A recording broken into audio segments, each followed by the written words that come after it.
Right, I've managed to get this working after loads and loads of aggravation last couple of days.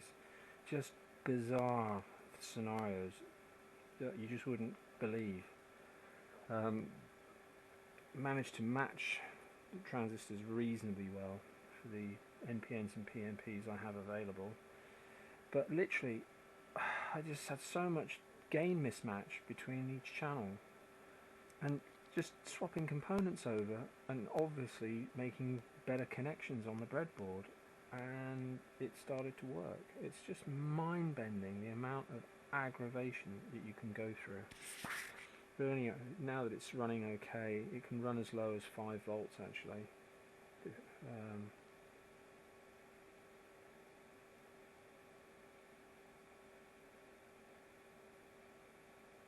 And now there it's only quiescent current's only 0.2 of an amp, which is what you'd hope for.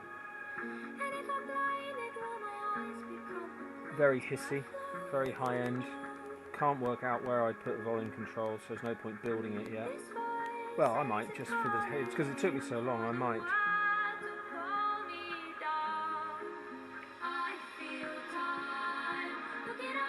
Anyway, if this is recorded.